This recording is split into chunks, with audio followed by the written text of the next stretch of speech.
What's going on, Imperials? It's Emperor Cubone here. People might have some problems with the latest generation of Pokémon, and honestly, when doesn't that happen? But it also gave us a miracle I never thought I'd see. They fixed convoluted evolutions of past Pokémon. As we know, Eevee evolved into the Gen 4 editions when leveled up by either a Moss Rock or Icy Rock. This of course meant that these rocks had to be somewhere in every region that we came across, and if you wanted a Leafeon or a Glaceon, you had to track down this stone and try and evolve your Eevee there against underleveled opponents. However, in Gen 8, you can now evolve Eevee with either the Leaf Stone or the Ice Stone, which makes total sense. I've long said even if you couldn't do it in past generations, I would much rather have the convenience now over maintaining archaic continuity.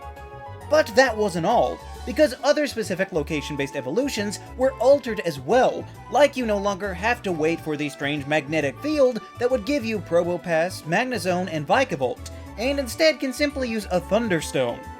Well, at least I assume it works for Probopass, it's not actually in Generation 8. Same with Crabrawler, I assume that you could now use an Ice Stone, or at the very least some snow would work besides just one mountain. So basically, this gives me hope that we can fix a lot more random evolution methods. Some of them are fine, like Inkay going upside down.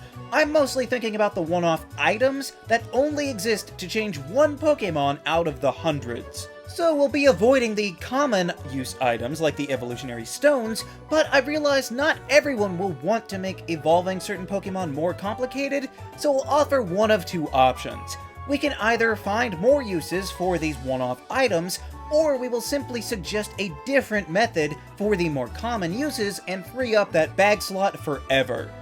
So once Generation 2 rolled around, we already had to explain new evolutions, with the likes of the Metal Coat getting you Scizor and Steelix through trading.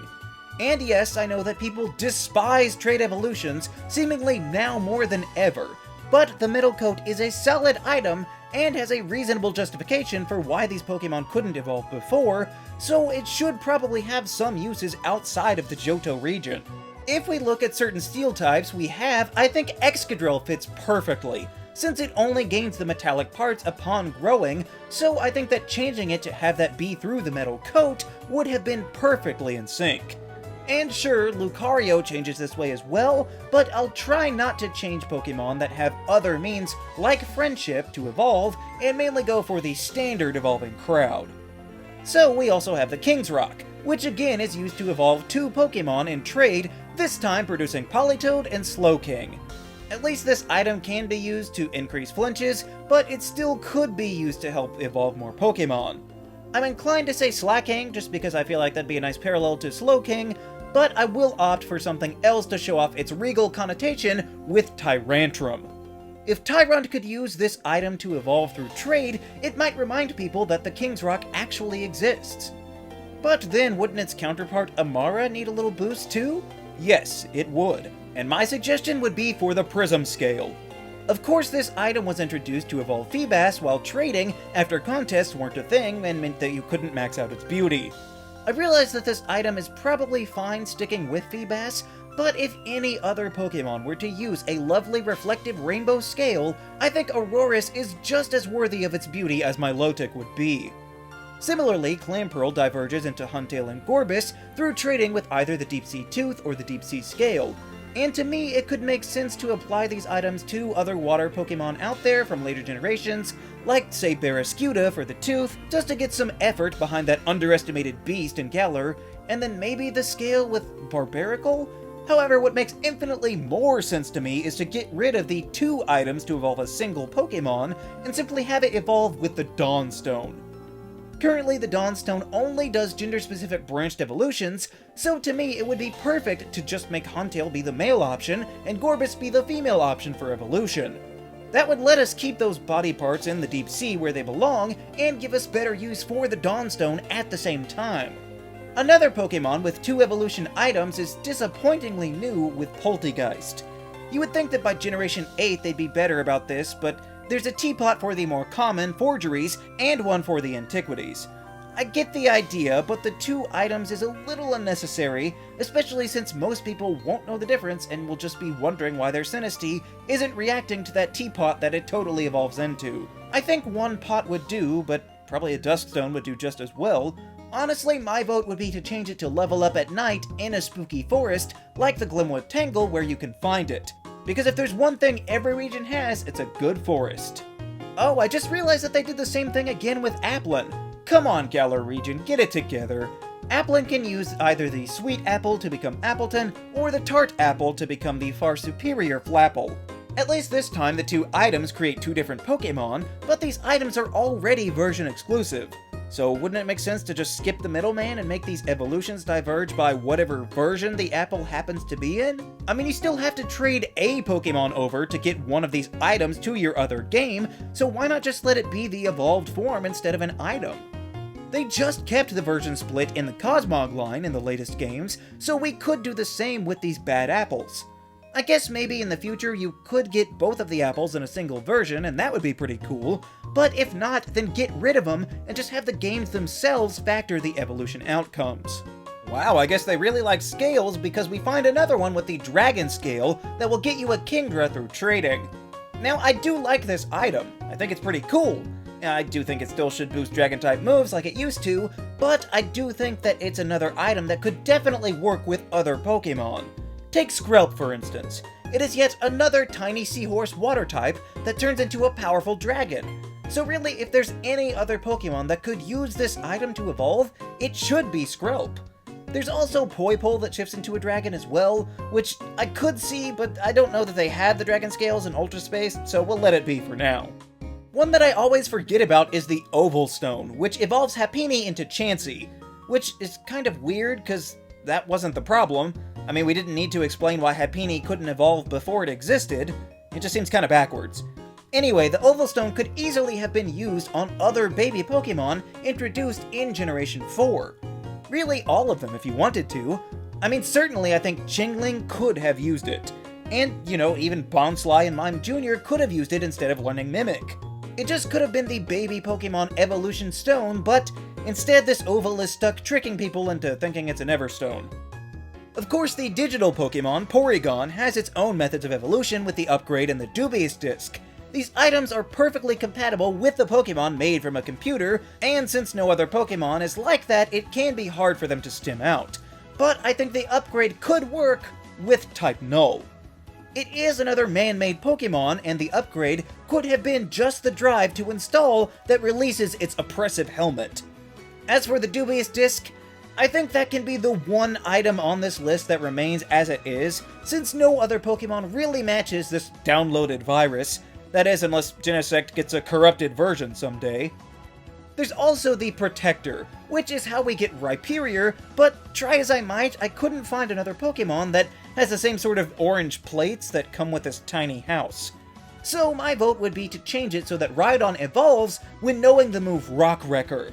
After all, it is supposed to be a signature move of sorts if you don't count the random Crustle, so at this point, just change it so that Rhydon learns Rock Wrecker at whatever level you want it to evolve, and then it can turn into a worse version of itself. I don't think anyone would mind at this point if it were changed to be the same way that Ambipom or Yanmega evolve. Speaking of, I feel like this is the best path for Electivire and Magmortar as well. I looked into having their trade items, the Electorizer and the Magmarizer, be used for other Pokémon, but they are so thoroughly based around a specific Pokémon that it doesn't really make sense. So instead we could just turn those into specific power boosting items like the Light Ball, and these elemental forces could evolve from a move as well. But the question is, which moves? Well, without strong signatures to use, personally, I would say the moves Thunder Punch and Fire Punch, since these Pokémon can learn a punch from the other one's type. You wouldn't even have to change it from being a move that you have to teach, like how you have to go out of your way to teach Piloswine Ancient Power. But if Electabuzz and Magmar evolved through gaining the other one's punch, it would not only strengthen their connection, but also show off the massive fists that they both get in their final forms. Another pair of associated Pokémon to use items is Swirlix and Spritzee, two pure fairy types from Kalos, and I gotta say that the items of the Sachet and the Whipped Dream are some of the furthest out there yet. I don't think there's another Pokémon that's quite as fragrant. Well, at least not in a pleasant way, or one quite so delectably edible. Well, except for alchemy, but it's got its own spread of toppings to worry about, so we won't touch it. So for the Gen 6 fairies, I would simply suggest trading them with each other. I mean, you gotta trade it anyway, so it wouldn't take much more effort since you will want the other version exclusive at some point. The only wrinkle would be that some people would probably say they aren't connected enough, like the only other time that we've seen this evolution method, but I beg to differ, and I could see a little bleed over between the two. Now, the Reaper Cloth is what gives us Dust Noir, and it's a pretty solid evolution, and the Japanese name for the item is the Spirit World Cloth, so it could indeed be transferred to some other ghosts.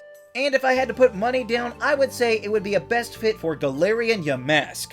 Not only to help explain further its changed evolution, but if ever a Pokemon needed a new way to evolve between generations, it's gonna be this one. You can even keep the weird 49 HP or more damage requirement, just cut us a break and please let us use the Reaper Cloth from now on. Sinnoh also gave us the Razor Claw and the Razor Fang to evolve Sneasel and Gligar. This always confused me a little bit. They both have claws, so couldn't they just share the one item? Anyway, I do like these items, and they seem generalized enough to have any number of other Pokemon use them. I'll just cite a couple. I think Golisopod could easily fit with the Razor Claw, since Wimpod doesn't really have much in this area, and maybe even could let you get this monster a little earlier than usual. As for the Razor Fang, I think another Gen 4 Pokemon could work with Drapion. Both it and Gliscor are weird, cool, powerful scorpion things, so that's a plus, and maybe it could even finally explain the weird things popping out of the corner of its mouth. These Razor items are simply primed to be used by others, and truthfully it's a bit absurd that they're still relegated to a single one.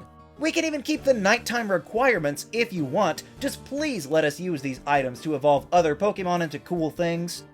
The latest regional variants of the Slowpoke line now evolve with the Galarica Cuff or the Galarica Wreath, and I gotta say, this is just so poorly handled in my opinion. The only reason these items are even required is because of the way they rolled out these Pokemon in relation to the DLC.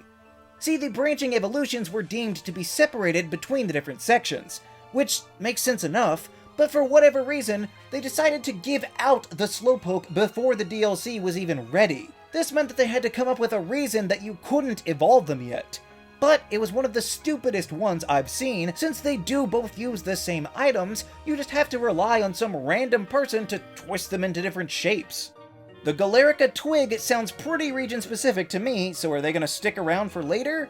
I kinda doubt it, so this time I would say Slowpoke should utilize the very rare form of evolution dependent on other Pokemon. This time obviously being Shellder. Despite what the Pokédex may say, there has never been anything in the games to link a Shellder to a Slowpoke evolving. But now we can finally do it, at least with the variant. But you might ask, how would you maneuver between the two of them? Ah, well, that's the best part. If Shellder is above Slowpoke in the party, it will become a Slowking, and if it's below, it will become a Slowbro. I think that is perfect. However, if you think that's going too far, I urge you to take a good long look at Shedinja. That's just how I would fix some of the one-off evolution items in Pokémon. There might be some item-based changes that I've missed, and I know the point is to make them more unique when they do this sort of thing, but when everyone is unique in their own elaborate way, it starts to get a little annoying. How would you change these Pokémon evolutions? Let me know down in the comments. Also be sure to leave a like, share this video, and subscribe so that you too can become an Imperial today.